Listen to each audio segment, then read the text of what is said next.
পাখির মতো। হ্যালো, আসসালামু আলাইকুম। Welcome back to my channel. সবাই কেমন আছেন?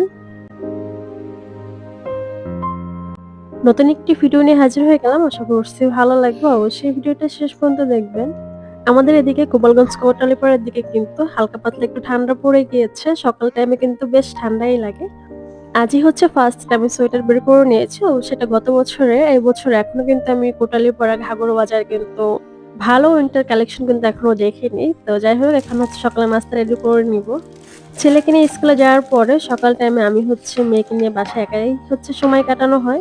ছেলেকে নিয়ে গিয়ে বসে থাকে আমার শাশুড়ি। আগে অবশ্য আমি যেতাম, বাট মেয়ে হওয়ার পর থেকে আর যাওয়া হয় না। আর যেহেতু ও ছোট, ওকে সামলানো হচ্ছে বাইরে গিয়ে একটু সমস্যা হয়ে যায়। এর জন্য আমি আর এখন যাই না। ও আবার বড় হলে তখন আবার কন্টিনিউ যাওয়া শুরু করব। তো এই ফাঁকে এই যে আমার নাস্তাটা রেডি করে নিচ্ছিলাম। আজকে হচ্ছে একটু ব্রেড গুলো আমি হচ্ছে একটু ফ্রেঞ্চ টোস্টের মতো করে নিয়েছি। সাথে হচ্ছে ডিম পোস্ট করে নিব। প্রত্যেকদিন দেখা যায় পরোটা, চা এগুলোই হচ্ছে খাওয়া হয়। আমার ছেলে আবার অন্য কোনো নাস্তা করতেই চায় না সকাল টাইমে। ওর জন্য এভরিডে তেই হচ্ছে সকালে চা, পরোটা মাস্ট থাকবেই। তো আমি হচ্ছে মাঝে মধ্যে একটু ট্রাই করি একটু ভিন্ন রকমের কিছু খাওয়ার। প্রত্যেকদিন একই খাবার খেতেও কিন্তু একঘেয়েমি চলে আসে। তো মোটামুটি এই যে ঝটপট করে হচ্ছে আমার নাস্তাটা রেডি হয়ে গিয়েছে। এখন হচ্ছে ১ কাপ কফি বানিয়ে নিব। অ্যাকচুয়ালি সকাল, সকাল ঘুম থেকে উঠে নাস্তা রেডি করা আমার জন্য খুবই ডিফিকাল্ট হয়ে যায়। আমি হচ্ছে মর্নিং পারসন একদমই না। তো এদিকে এই যে ঝটপট করে আমার নাস্তাটাও রেডি হয়ে গেল। আর ছেলের বাবা যেহেতু ঢাকাতে থাকে, আমাদের সাথে খুব একটা থাকে না। যেহেতু সপ্তাহে ছুটি হলে তখন হচ্ছে আবার ছুটিতে চলে আসে। আমার বিবাহ লাইফের প্রায় ১০ থেকে ১১ বছরের মতো পুরোটা সময় হচ্ছে ঢাকাতেই ছিলাম। লাস্ট ১ বছরের দিকে হচ্ছে গোপালগঞ্জের দিকে হচ্ছে চলে আসি। অবশ্যই গোপালগঞ্জ এলাকাটা কিন্তু এখন অনেকেই ঘৃণা করে থাকে পলিটিক্স এর জন্য। বাট আমরা সাধারণ জনগণ পলিটিক্স এর বাহিরে তো। বাট মানুষ যখন শুনে আমরা এই এলাকার, তো অনেকে কিন্তু খুব খারাপ মিসবিহেভ করে থাকে।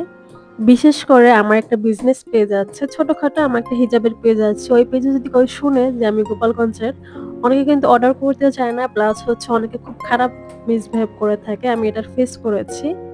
হ্যাঁ, অনেকেই খারাপ, অনেকে আছে পলিটিক্স এর জন্য খারাপ কিছু করেছে। বাট সবাই তো আর এক না। অন্য এলাকায় যেরকম সাধারণ মানুষ বসবাস করে, আমরাও কিন্তু খুব সাধারণভাবেই সাধারণ মানুষজনই হচ্ছে এখানে বসবাস করে থাকি। তো এই যে এখন কিন্তু দেখেন বাহিরে বেশ ঝলমলে রোদ উঠছে, যে বেশ কিন্তু ভালো লাগে শীতের সময় রোদটা পোহাতে। সকাল টাইমে কিংবা হচ্ছে দুপুরের টাইমে। তো এই যে গত বছর এই চাদরটা কিনেছিলাম। খুব একটা পরা হয়নি। শীত তো শেষের দিকে তখন কিনেছিলাম। এই বছর এই যে ফার্স্ট বের করে নিয়েছি। শীতের সময় সবথেকে পছন্দের কাজের ভিতরে একটা হচ্ছে রোদে বসে কিছুটা সময় কাটানো। বেশ কিন্তু ভালো লাগে। এরপরে যে দুপুর দিকে রান্না করবো, এখানে দেশি মাছ নিয়েছি। একদম টাকি মাছ, দেন হচ্ছে কই মাছ সব মিক্স করা ছিল। এগুলো হচ্ছে জাস্ট আমি একটু আলু দিয়ে দেন হচ্ছে ভুনা করে নেব। আর সাথে হচ্ছে ডাল রান্না করেছি। আর রাইস কুকারে হচ্ছে ভাত বসিয়ে দিয়েছি। তো অল্প মানুষজন, রান্না-বান্না কিন্তু খুব অল্পই হয়ে থাকে। অনেক সবজি দেন অনেক খাবার কিন্তু বাসাতে দেখা যায় খাওয়া হয় না। খুব সবজিটা খুব কমই খাওয়া হয়। ভাজি করলে একটু খাওয়া হয়, না হলে তরকারি দিয়ে খুব একটা খাওয়া হয় না মাছ দিয়ে। তো এর জন্য সবজির পরিমাণটা খুবই কম দিই। চেষ্টা করি একটা তরকারি রান্না করার কিংবা একটা ভাজি, সাথে একটা ডাল থাকে বাচ্চাদের জন্য। দেখা যায় আমার মেয়ে হচ্ছে আমার ছেলে, ওরা হচ্ছে ডালটা বেশ পছন্দ করে এবং রাতের দিকে হচ্ছে আবার দুধ দিয়ে ভাত খেয়ে থাকে। তো সব মিলিয়ে দেখা যায় খুব একটা তরকারি রান্না করি নাই। একটা পদ কিংবা বেশি হলে হাইয়েস্ট ২ টা। মাঝে, মাঝে যখন আয়নার আব্বু একটু বাসাতে আসে, গ্রামে আসে, সে একটু পছন্দ করে দেশি টাইপের মাছ, দেন দেশি খাবারগুলো বেশ পছন্দ করে থাকে। তার জন্য হচ্ছে দেখা যায় ২ টা আইটেম করা হয়। না হলে এই যে সিম্পল এর ভিতরে হচ্ছে মাছটা ভুনা করে নিচ্ছিলাম।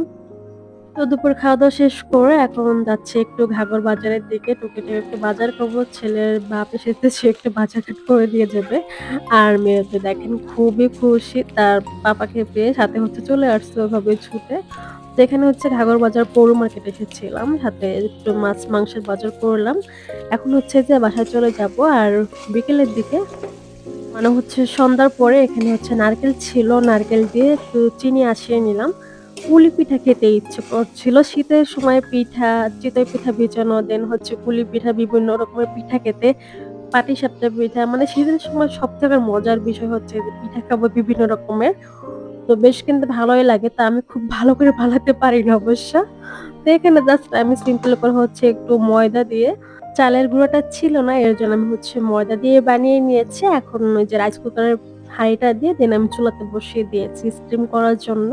প্রায় ১০ মিনিটের মতো স্টিম করে নিয়েছি। পিঠাগুলো কিন্তু সিদ্ধ হয়ে গিয়েছে। এখন একটু ঠান্ডা হলে দেন হচ্ছে আমি এই যে প্লেটে বেড়ে নিচ্ছিলাম। দেখেন খুবই সুন্দর কিন্তু হয়েছে। অবশ্য শেপটা খুব একটা ভালো আসেনি।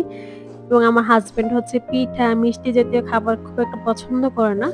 সে বলল তাকে একটু রামেন ছিল, তাকে হচ্ছে আমি একটু রামেন বানিয়ে দিলাম। সাথে হচ্ছে একটা ডিম দিয়ে ঝাল, ঝাল করে এবং এখানে হচ্ছে আমরা পিঠা খেয়ে নিচ্ছিলাম। বেশ ভালোই লাগছিল শীতের ভিতরে দেখেন। গরম, গরম পিঠা খেতে I hope আপনাদের কাছে ভিডিওটা ভালো লেগেছে। আজকের মতো এখানেই বিদায় নিয়ে নিচ্ছি। সবাই ভালো থাকবেন, সুস্থ থাকবেন। আল্লাহ হাফেজ। আসসালামু আলাইকুম and thanks for